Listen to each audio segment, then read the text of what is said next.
Good morning and welcome to your show, your program just for you. And this is your man, Sunny Wayne Fella. I'm so grateful that you could be with me today.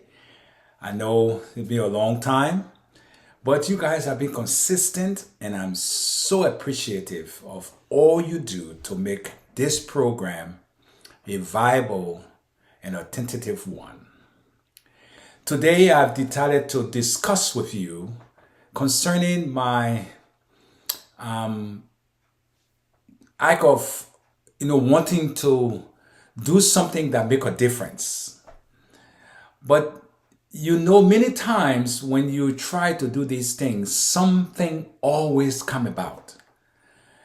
Somebody try to thwart your effort to bring you down and to make you feel meaningless, or put the effort that you put into doing something. Somebody is always out there. We know the enemy is busy. And sometimes the enemy can be right on our very feet, our foot. That's where the enemy could be.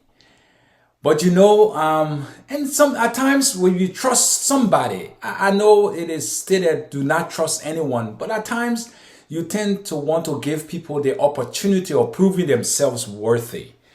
And you try to work along with them to, see where it all goes. But many times you are disappointed, you are deceived, you are let down. And because of who you are, the character that you possesses, all right, it makes it difficult to digest, to fathom, situation when you feel that you can trust that person to some extent. Once upon a time, a young man said in Liberia that if you find a person that is 75% trustworthy, that's the best you can get. 75%. That's the best you can get. And that's sad in my heart because, those of us out of the country who are in the diaspora, we want to go home eventually. Leaving Liberia, most of us left Liberia because of the Civil War. Maybe if it had not been the Civil War, some of us wouldn't have left. Maybe we might not even be alive today. But the Civil War came and people were sympathetic to Liberians, and many of us were able to jump on this bandwagon of people who were nice, kind, and compassionate, and they were able to take many of us, help us out of Africa to Europe, to the United States, and other parts of the world. But most of us, or some of us, have decided to take advantage of what was done for us in particular. So we, it is so hard to explain the situation, but this is what I'm trying to say. Few months ago, before we traveled to Liberia, our native land, we always excited when that time is coming nearer, and we try to put things together.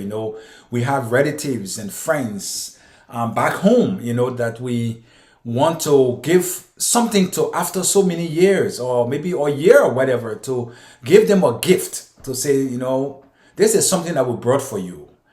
And you decide to trust somebody. So we trusted a fellow who has this shipping business. All right. He ships stuff from the States to Liberia.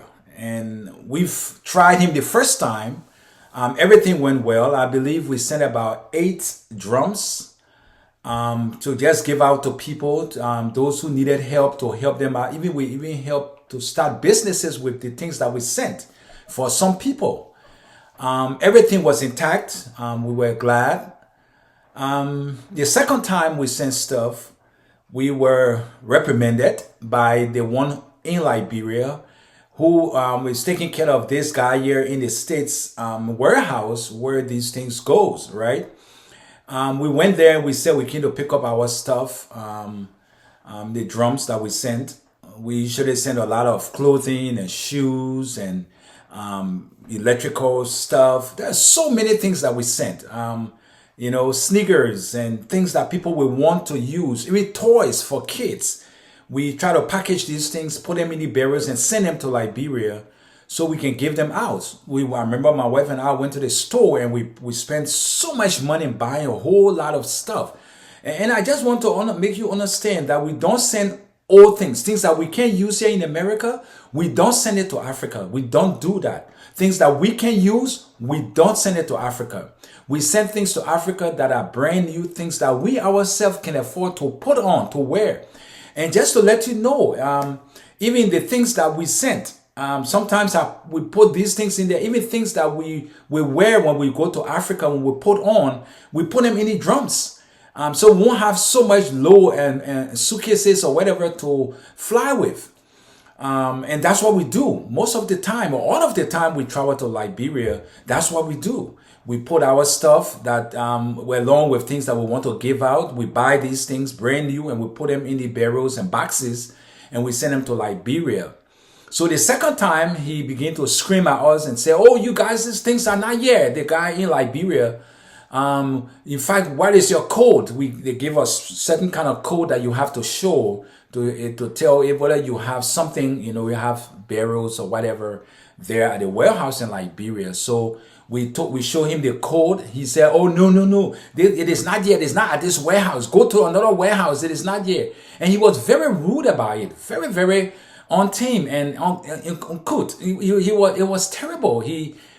And I felt taken aback. And I was wondering, but why is he behaving like this? We spend money to ship these things. The guy here in the States wrote us and told us, say, your things are now at the warehouse. You can go there and to pick them up. So we went to pick them up when we arrived in Liberia. But rather, he started telling us, why you guys didn't call me? In fact, the code you have is not here. So I maintained that it was there because that's where we usually pick up our stuff. Eventually, he did his whatever check-in he did, and he said, "Oh yeah, they are here." So he was able to get our things out, and we took them home. And I'm telling you the truth, we bless a lot of people. God is so faithful, so just. He helped us, and we just blessed people, and we ourselves were satisfied. Even things that we took for ourselves, because there were so many in need, we had to take those things that we had in the barrels and boxes that we sent for ourselves to use in Liberia. We had to give them out. So the ones that we had in our suitcases, that's what we used until we returned to the States. But the third time we shipped stuff to Liberia, that was the unfortunate time, because we stacked these barrels and boxes with a lot of footwear, a lot of them, and also some clothing. But I realized when I went to Liberia, people need footwear. They really need sneakers and sandals and slippers and shoes and just name it, boots and whatever. So we're able to pack this drum with all of these things to take them there and then give them out to those that will need them. So we shipped them out of the States. They arrived in Liberia. We went to Liberia after they arrived, because just to let you know, the first time we went, they told us the things were going to arrive before Christmas. Unfortunately, all the gifts we have for people, they think actually arrived in January. Even though we still give those gift out, but they were not as exciting as we would have loved it to be if we had given it to them on Christmas Day, because that was gifts and stuff we bought for people. So we're afraid that the next time it won't be that late. And then also we sent cream of wheat and corn meat, and just a whole lot of food stuffs too. We sent bag of rice and stuff. We sent 2 indoor barrels and thing. But now we had to spend hundreds of dollars of our own again there in Liberia to keep us going until these barrels and boxes arrived. So it arrived almost 2, 3, 4, almost a month before we received them. And that took us aback, because we didn't plan on spending so much money to keep us going in Monrovia when we also had purchased a whole lot of things here in the States and filled these boxes and drums And now we can't have them because for whatever reason, oh, the ship, when we call, the ship is delayed, the ship is in Ivory Coast, the ship is in Sierra Leone, the ship is in Ghana. It was just a ring my road. It was just something turning us around crazy. So we couldn't get them. But just before we could come back to the States, that's when we received them. So it was just almost meaningless. So we had to give them out to other people, there in Liberia as well. But to fast track to what happened recently, we stacked these barrels and boxes again and shipped them to Liberia. When we got there, the barrels were already there. We tried to talk to the guy who's caring for this guy, his, excuse me, his warehouse. He began to scream at us again and tell us, why you guys didn't call me before coming? Why you didn't do this? He went on and went off on us. And I felt, a little bit upset because this is business. Somebody is doing business from Liberia, from the States, and sending stuff to Liberia. You, who's the person caring for the warehouse, need to be more polite, intelligent, meek, and lowly. You can't be very rude and disrespectful because we didn't do anything wrong. We only wanted to pick up what was ours, and he began to scream at us. But little did we know, when we received our stuff from the warehouse, we took them home and we opened them. And to our utmost surprise, the barrels were half empty. I must repeat, all that we purchased, all that we stacked these barrels and boxes with, footwears and all sorts of things, hardware, all sorts of stuff, electronics and things that we sent, the barrels were half empty. Somebody had gone into those barrels and have stolen almost everything that looked like something was stolen. Footwears and sandals and everything was stolen. And I was shocked when I saw the drum because, we were there. We were not the one who loaded the truck to take the stuff home. It was people that we paid to do it. So we really didn't know how light the barrels or whatever was. We thought they were all intact as the first time or even the second time. But the third time, it was to our dismay. All the barrels were half empty. They had stolen most of the stuff out of it. Whether it happened here in the States, at the guy warehouse here, or when they shipped it to Liberia, the people that did enter our drum, because those little locks, I don't know, maybe most of you know it, some little brown looking locks we use because of the tininess of the way you can hook the lock on the drum. That lock, surprisingly, many lock like that, the keys can open every one of them. Once you have one key, it can open all of them. And it seems like they got hold of one of those keys and they were able to open the barrels and they stole almost everything out of it. People came over that we invited to say, come, we brought some stuff for you guys. And when they came, they were disappointed because somebody had entered the barrels and have stolen almost everything. We were even lucky to see few things in there, but everything else was gone. So we were very upset about it. So we decided to get in touch with the guy here in the States who shipped them. And I texted him. He didn't respond.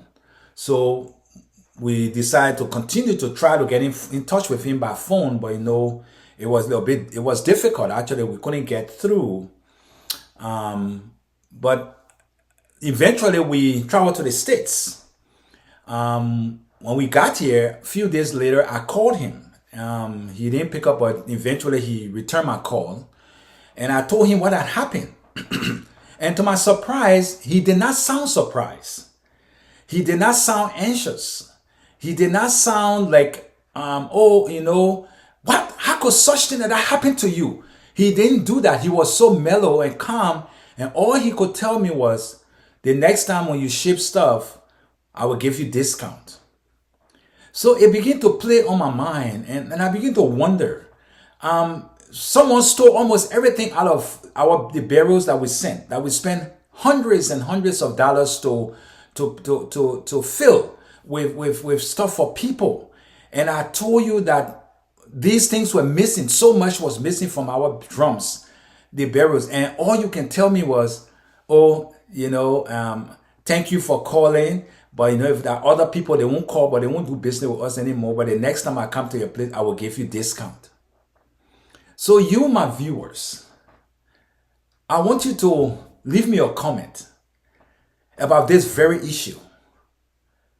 The way and manner in which the owner here in the States, the guy who ships stuff from here, the way he approached the situation.